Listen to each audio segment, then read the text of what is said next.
Niger Delta militant Asari Dokubo, Ijo ultra-nationalist and forum, former leader Niger Delta People's Volunteer Force, has described separatist leader of the indigenous people of Biafra, IPOB Nnamdi Kanu, as a common and a criminal. Asari, who spoke exclusively to Arise News, correspondent of Yetimi John, explained why he's against the activities of IPOB leader in his quest for succession. Stay with us.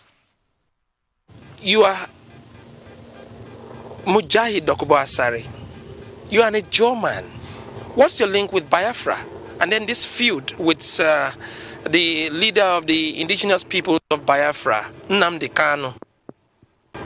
Ijo is Biafra. Ijo, not all Ijos.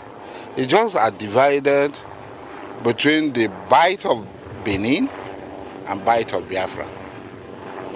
We are the owners of Biafra. Biafra is an Ijo name. Biafra, we own it. Or the territory identified as Biafra is Ijo.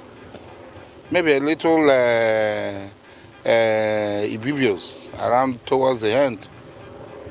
And around people. Maybe you have to make a distinction now. Or is it the same? Ijo, Biafra, and Igbo. Biafra, the real Biafra, the name Biafra, the geographical location Biafra, is Ijo and a little bit Oron and a little bit Ibibio. Some few Ibibios are in that territory, the Bight of Biafra. Then, in 1967, the Eastern Ijos were part of Eastern region. An Eastern Consultative Assembly was convoked in Enugu, and Francis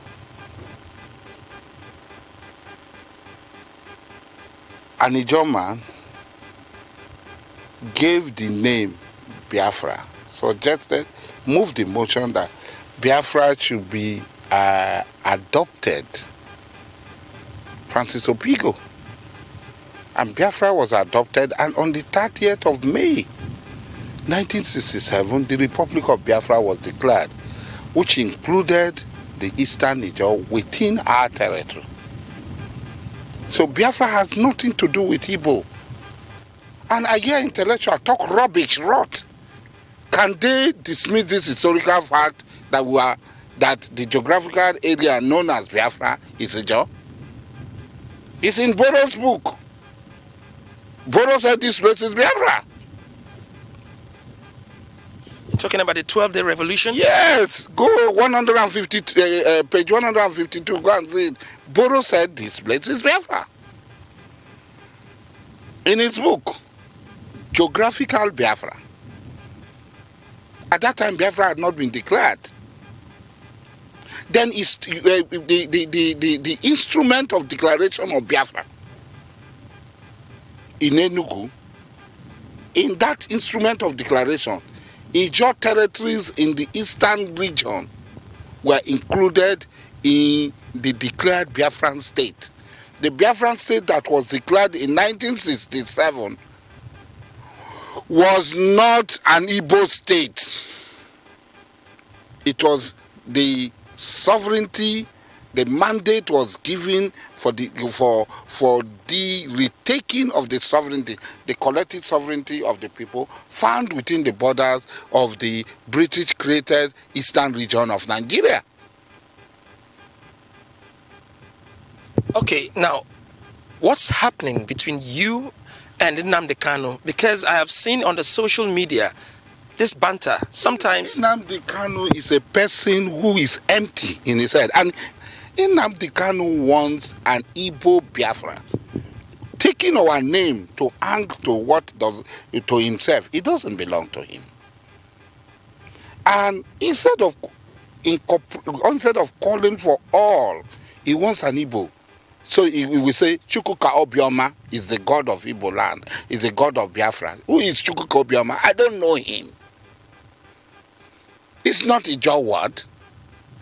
He comes around, he says, Biafra is a Jewish state. Well, I am not a Jew. I will never be Jew. My ancestors are superior to Jews. Did you tell a story that they were chosen? No. My ancestors too were chosen. It is only a tyrannical God that will create people and choose one people over and above other. Then that God is tyrant, is Satan. For him to prefer his creatures, we didn't lobby God to create us. God created us and said, now, if you are telling me you are my person, that God is Satan. And anybody who believes in any God like that God has a chosen people, is satanic himself. And that God is a forerunner to Hitler. So, I am not a Jew. I am an Ijaw man. I am a Calabar Ijaw man. Period. He says Islam will not be in his Biafra.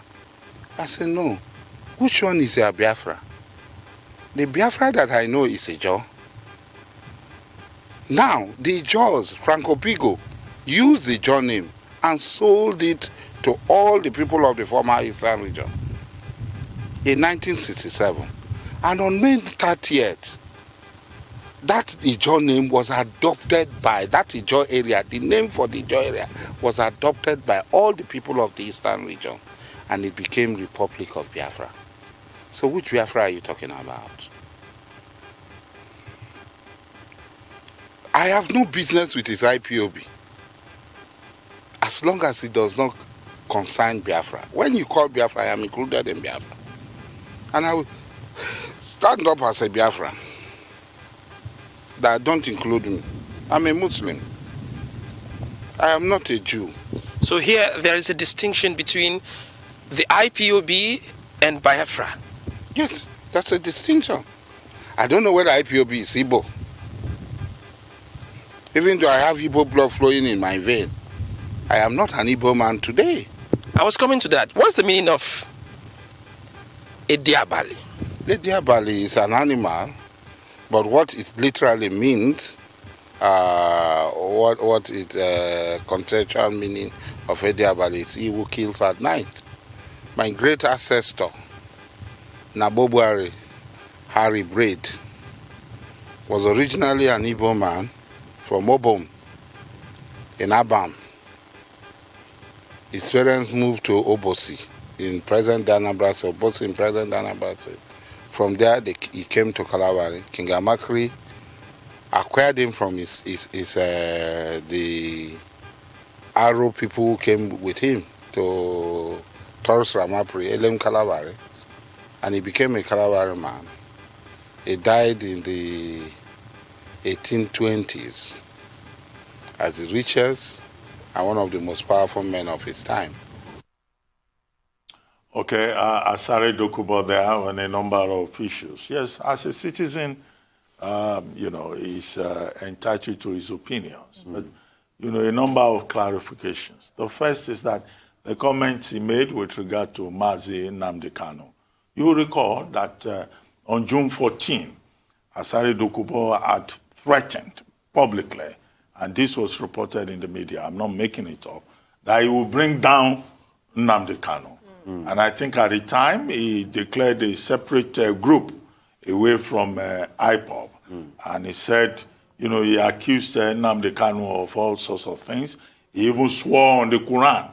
And I guess it's on the basis of that Kanu's supporters have been saying that perhaps Asari Dokubo has a hand in the arrest. I know if any Ejiofor will not like that. But he has expressed his own opinion of Nnamdi Kanu in Kenya and his, subsequent, rendition to the Nigerian authorities.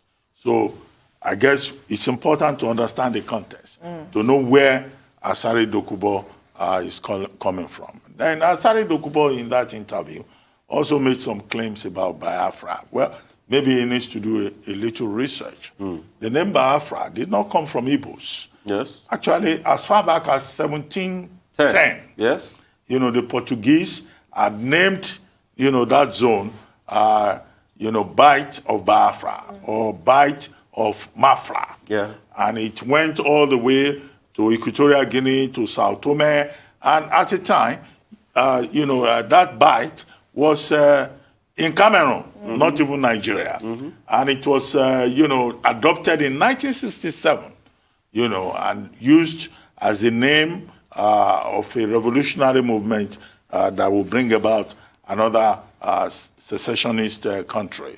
But we know the history of all of that. But in 1975, long after the Civil War, the Nigerian government adopted for that particular coastal line the name Bight of Bonny. Bonny, yeah. It's known as the Bight of Bonny because the Nigerian government jettisoned the name Biafra. But he was trying to give some history about how it was a certain person, that gave the name. But the big development from all of this, however, is a conflict between the Southeast and the South-South with regard to the current situation in the country. IPOB, the Indigenous Peoples Organization of Biafra, issued a statement accusing the leader of PANDEF, Chief Ike Clark, of making some statements with how South-South is not part of the struggle and all of that, and how the South-South cannot be, dragooned into the proposed second time around Republic of Biafra. So it's important for people to be sensitive to some of these details, and for us all to allow conversation, to allow debate, because we are in a very delicate place in Nigeria at this moment, whereby some people just construct their own propaganda and they try to shut down other views, and that, I think, is not good for the health of the polity. All opinions, all views should be allowed to air. And that's why on this station, we bring everybody, from Ifeanyi Ejiofor to Asari Dokubo.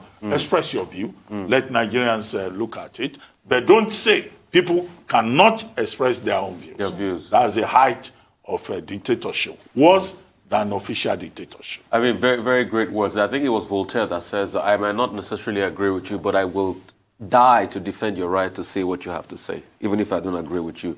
And it's good we set the record straight historically, because, you see, this comes from not teaching history in schools. Because I have seen one too many times, a lot of people have skewed history. And Dr. Bat, it's good you set the tone there. When I first heard that comment, I said, no, that's not true. Because I have studied a lot of cadastral maps from the 1800s. I love map reading. And the truth is, you will always see that region to be the Bight of Biafra, named after the Portuguese town of Mafra. That's where the Portuguese started from, 1710. So when you hear that it was another person that put the word out there, it's a little bit skewed. And like Dr. Bati said, there's been a raging fight going on amongst these two people. Suffice to say, there's also the case of corruption. This Asari Dokubo alleged at a point that, a lot of money was collected by Nnamdi Kanu, and that some was sent that he didn't collect it. So there's been this back and forth. He even declared himself leader of the group. He declared himself leader. But the bulk of all of this is when it comes to history, let's get it right. Let's not skew it. Yes, well said.